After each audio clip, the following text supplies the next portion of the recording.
All right, today we're going to be talking about using words and using words very precisely. So, making sure that when we choose a word to use, either in our writing or when we're reading, but mostly this is kind of really mostly for a writing lesson. So, maybe when you're doing your jots or when you're writing, um, doing your writing part of your work, you want to make sure that you're using words that are really precise, that really are conveying the meaning that you want it to. So we want to make sure that we are using the correct word. So remember last week or the week before actually, we did some work with shades of meaning. And we talked about how words can mean kind of the same thing, be synonyms, but some are maybe stronger than other words. We talked about some of those words from like happy, maybe being like happy all the way up to like joyful or excited or ecstatic, how some are a little bit more than others. We're going to talk about that again today, a little bit in a little bit of a different context though. So I want you to take a look here at my board. So I wrote checking in. Am I being as precise as possible? So you want to use the precise word that fits the character and the situation. So in your journals, when you're jotting, if you want to be talking about a character and how they're feeling or how they're acting, you want to be really precise about it. And Mrs. Reading has told you probably a million times this year, we don't want to say things like nice and good and stuff, right? We want to be precise about our words. So I gave some examples here today, and I've used some of our classmates in our examples. So what if I could say something like this? Owen is mad. Yeah, that might be true. Maybe he's mad about something. Something's happened and he's kind of mad about it. But what if somebody came and he had spent a bunch of time writing a story and somebody came and they ripped it up? Would he just be mad? I bet he'd be a little more than mad. So I'm going to change that mad and I'm going to put this word on there. I'm betting he'd be furious. Do you see how furious is a little bit stronger than just mad? Owen is furious. That fits the situation a little bit better. All right, how about this one? Brennan is glad he got books today. So maybe Mrs. Reading dropped some books off at his house and he was really glad about that. But then he looked through the bag and he found the one book that he's been waiting for. So maybe he's not just glad. Maybe now he is excited. So he's not just glad, he's excited. See how it's a little bit stronger than glad? All right, here's this one, that word stuff. Remember I say stuff doesn't tell us anything. You need to be more specific, right? Avery likes to do stuff with Addie. Well, that doesn't tell me very much, right? What kind of stuff does she like to do with her sister? All right, how about this? I'm going to give it some actual words. Avery likes to do obstacle courses with Addie. Now I know exactly what that stuff they were talking about. Obstacle courses. Much better. Madeline is happy when she eats cheese. Madeline likes cheese. But what if her mom went to the farmer's market and she got some cheese from the cheese lady, and in that box there was some extra sharp cheddar cheese, and it's her favorite? I bet she would be even more than happy. She probably would be even joyful. Oh, she'd be feeling so much joy. Not just happy, she'd be joyful when she eats extra sharp cheddar cheese, right? All right, here's the last one I have. Linnea puts her things away neatly. Yeah, what things? What are we talking about? There's that kind of vague word again, like stuff, right? Things. What things? If we want to be precise about the situation, right? We want to be precise about that character. Linnea is the character in the situation. We're going to tell exactly what we're talking about.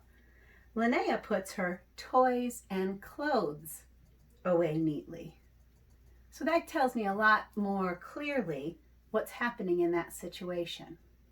So we want to make sure we're using really precise words to get across our meaning. I'm going to give you a couple more examples. I'm going to turn you around and hope I don't turn you off this time. Let's see if I can turn you around to my table. All right, I'm going to tilt you down see if I can do this. And zoom you right on into my table here. I know this takes me a second, so sorry, it takes me a second. Okay. So here I have a card. Can you see this card? Okay, so here's some different words that I want you to look at. So we could have the words grin, beam, and smile. So in some situation, there might be somebody who's just, smiling just as a normal day. They're just giving their normal smile. But then all of a sudden something happens, like maybe a puppy comes by. And then they're going to do something even more. They're going to beam. They're going to have even a bigger smile on their face. So that shows the situation changed and their smile changed. The word would change. So instead of writing, oh, the puppy came by and the girl smiled, you might say the girl beamed, showing it was even bigger smile. All right, let's take a look at this one. Okay, so maybe you're, in one sentence, you could be talking about somebody eating their lunch. And they're just eating their lunch. The girl ate her lunch. But what if it was somebody who was super hungry and they hadn't eaten in a couple days that you were writing about? Then you would want to use a much stronger word, like maybe devour. He was so hungry he devoured his sandwich. Much stronger word to fit that situation. All right, here's another one. All right, so here's some different meanings. So maybe you had your favorite Snuggly, your favorite little plushie that you love. And sometimes when you're reading, you just like to hold it. You just like to hold your plushie and while you're reading and just kind of hold on to it. But then sometimes you're watching a movie and it gets to be a really scary part. And then you're going to give it some big squeezes, right? You're going to hold on really tightly and you're going to be squeezing it. So in the different situation, you'd use those different words. And if you were writing about it or reading about it, those different words convey different meanings. All right, one more. Okay, so let's say you're playing tennis and you're playing with your friend and you're writing a story about playing with your friend and you're going to be really smashing the ball back and forth because you're playing with your friend and you're just really smashing that ball back and forth with your friend. But then maybe in your story, your little cousin comes by and they want to play with you. So now you're not going to smash the ball back to your cousin. Maybe now you're just going to give it a little swat so that they can hit it a little bit easier. So in the different situations, again, you want to change your language and use a different shade of meaning.